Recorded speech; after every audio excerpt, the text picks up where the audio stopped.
Chegamos ao módulo 4, módulo de fundos de investimento. O que seriam os fundos de investimento? Fundos de investimento são veículos financeiros em que diversos investidores aplicam seus recursos de forma conjunta. Um gestor profissional é responsável por decidir onde alocar os recursos, com base na estratégia do fundo. Eles podem investir em ações, renda fixas, imóveis ou até mesmo em derivativos. Quais que seriam as categorias mais usuais dos fundos de investimento? Temos hoje no mercado os fundos de renda fixa. Basicamente, eles investem em títulos públicos ou privados, nesse caso, que seriam os famosos CDBs, as debêntures, como citado no módulo anterior, de baixo risco. Temos também os fundos de ações, que aplicam maior parte do capital em ações. Os fundos imobiliários, que investem majoritariamente em imóveis ou títulos do setor imobiliário, que nesse caso entra junto nesse portfólio as LCIs e os CRIs.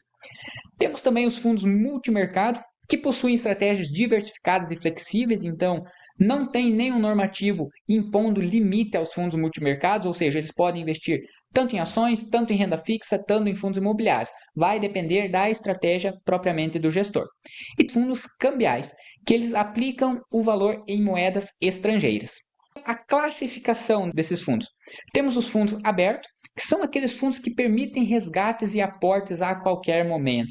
São os mais usuais atualmente. Por exemplo, hoje eu tenho conta no banco X, eu tenho a opção de investir em CDB e eu tenho a opção de investir em um fundo de investimento que o banco comercializa. Será que vale a pena? Bom, se for um fundo de renda fixa, a tendência é que o rendimento seja semelhante ao CDB. Ou um pouco mais, ou um pouco menos, a depender da estratégia e também da eficiência da gestão do fundo. É mais arriscado comparado ao CDB? Tende a ser um pouquinho mais arriscado, mas ele também possui alguns benefícios que a gente vai citar logo adiante que ele tende a se diferenciar. Mas, de modo geral, ele é bem semelhante. Então, para quem nunca investiu em fundo de investimento, pode se basear no CDB com algumas regrinhas que a gente vai citar aqui adiante. Temos também os fundos fechados, que são aqueles fundos que não permitem resgate antes do prazo final. Geralmente são fundos imobiliários ou fundo de previdência. Fundos fechados, até a maioria do pessoal não sabe, os fundos imobiliários, eles são fundos fechados, porque você não consegue resgatar o valor que você vendeu. Nos fundos imobiliários, você consegue vender a sua cota no mercado secundário, que a gente chama, para outro investidor.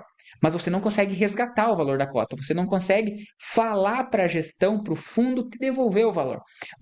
Obrigatoriamente, você tem que vender a sua cota para um próximo comprador para receber esse dinheiro. Então, seriam fundos fechados, que não permitem o resgate antecipado. Temos também os fundos ativos, que buscam superar um índice de referência por meio de estratégias diferenciadas, e fundos passivos, que buscam replicar o desempenho de um índice. O que diferencia um do outro? Por exemplo, eu vou investir em um fundo de ações. O fundo de ações, se ele for um fundo ativo, ele vai ter um risco maior, porém a gestão ela vai tentar ao máximo superar o benchmark. O que seria o benchmark? Na maioria das vezes é um índice que replica o mercado de ações, o Ibovespa. Então, o fundo ativo ele vai apresentar o maior risco, visto que o gestor vai tentar ter uma rentabilidade acima do Ibovespa. Um fundo passivo, por outro lado, a intenção dele é acompanhar o índice. Automaticamente vai ter um risco menor.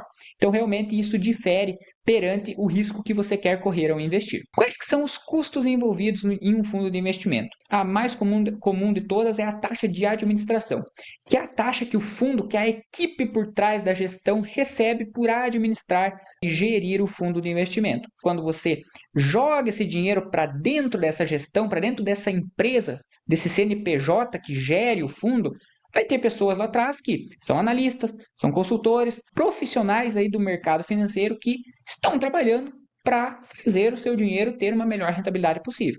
Automaticamente eles precisam ser remunerados. Então a taxa de administração ela serve para isso, para remunerar o gestor e a equipe por trás dos investimentos. E temos também a taxa de performance.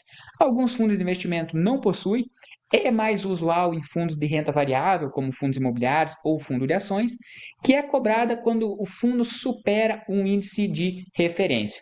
Vamos voltar ao exemplo ali atrás que a gente citou do caso de um fundo ativo. Supondo que eu invista em um fundo de ações, gestão ativa, ou seja, ele vai querer se sobressair ao índice do Ibovespa, ele pode me cobrar uma taxa de performance para quando isso ocorra, como forma de mérito. Por exemplo, o fundo ele pode chegar e dizer, ó, o gestor, eu vou te cobrar uma taxa de 20%, o lucro que a gente obter acima do índice do Ibovespa, 20% eu vou cobrar como taxa de performance. Se eu não bater o índice do Ibovespa, você não paga a taxa de performance. Se eu tiver um lucro acima do índice, eu cobro 20% sobre esse lucro.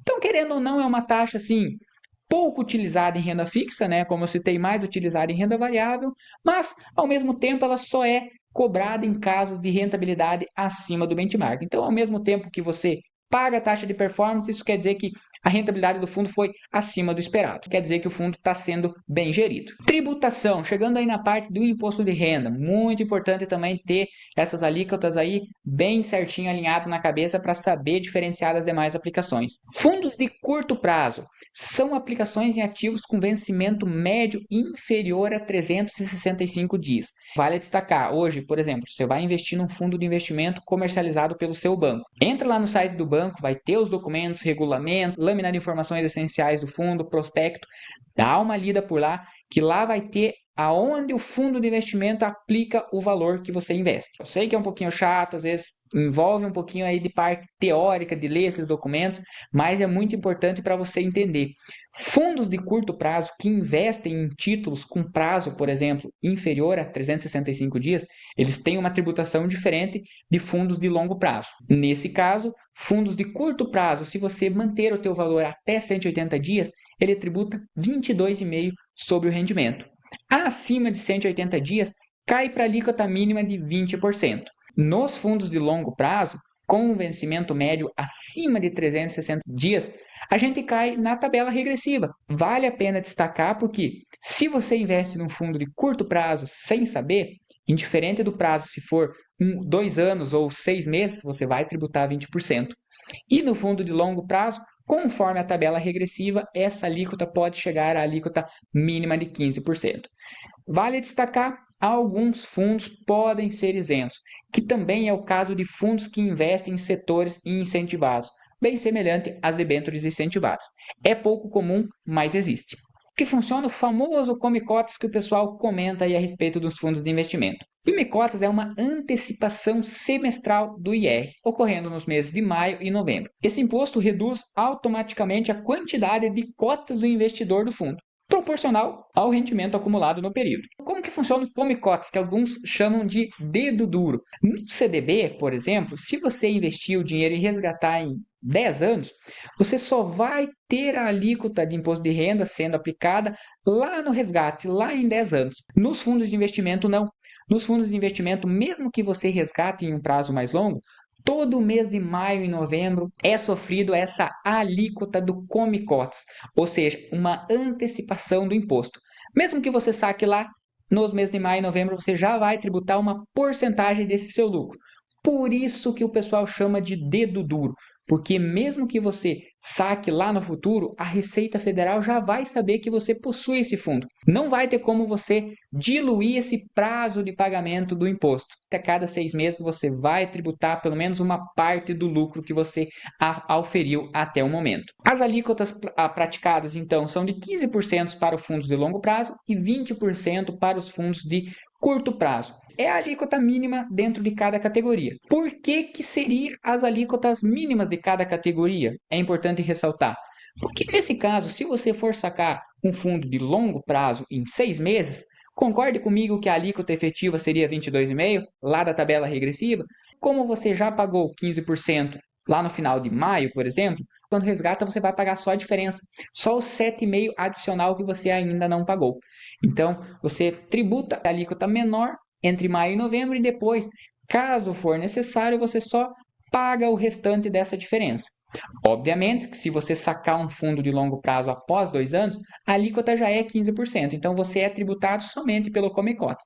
Depois, você basicamente não tem alíquota para pagar, somente o reajuste desse prazo aí, desde o último come-cotas aplicado até o prazo do resgate que você solicitou. Se o investidor, então, resgata suas cotas antes do prazo, como foi citado, de vencimento, o IR é recalculado para ajustar o valor que foi previamente recolhido pelo Comicotas. Essa diferença é descontada ou creditada no momento do resgate. Fundo de ações. O fundo de ações ele tem uma peculiaridade. A alíquota de imposto dele é divergente dos demais fundos aí de renda fixa, por exemplo. A alíquota destinada aos fundos de ações é uma alíquota única de 15% sobre o lucro obtido, independente do prazo de aplicação. E vale lembrar, fundo de ações hoje é a única categoria de fundos de investimento que não há cobrança de come-cotas. De forma semelhante à tributação na renda variável, que a gente já vai ver nos próximos módulos, o fundo de ações ele tem somente uma alíquota de 15% indiferente do prazo. Quais que são os riscos atrelados aos fundos de investimento? Semelhante aos riscos da renda fixa, os fundos de investimento também possuem risco de mercado, que é a variação do valor dos ativos, o risco de crédito, que também é a possibilidade de calote em ativos de renda fixa. Então, por exemplo, quando você investe em uma debênture, você tem o risco de a empresa não arcar com o pagamento. Quando você investe num fundo de investimento, você empresta dinheiro para o fundo e o fundo compra uma debênture da empresa. Se essa empresa der o calote no fundo, por tabela você também vai sofrer esse calote. Então, o risco de crédito ele existe nesse caso também. E o risco de liquidez, da mesma forma, é a dificuldade em resgatar os recursos de forma rápida. As vantagens em investir em fundos de investimento. A primeira delas, e eu creio que é uma das mais importantes, é a diversificação. Você reduz o risco ao investir em vários ativos. Enquanto, se você for aplicar em um CDB, você vai ter um risco totalmente destinado àquele banco, emissor do CDB. Ao investir em um fundo de investimento, o gestor ele não vai aplicar esse dinheiro somente num banco ou somente em uma empresa. Ele vai diversificar. Mesmo com um valor pequeno, você já está exposto a vários riscos. Isso mitiga a maioria dos riscos de crédito. O risco de crédito ele vai existir, mas ele vai estar diluído entre vários emissores. Temos também aí a vantagem de uma gestão profissional. Ao investir em um fundo de investimento, você vai estar mandando seu dinheiro para que o gestor tome a melhor decisão por você.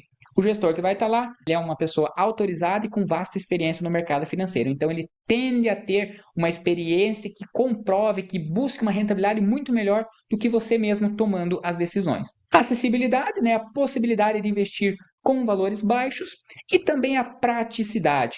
Não é necessário acompanhar o mercado diariamente. Então, você investe o dinheiro no fundo, quem vai fazer esse serviço por você e por todas as pessoas que aplicaram os recursos é o gestor, é a administração do fundo.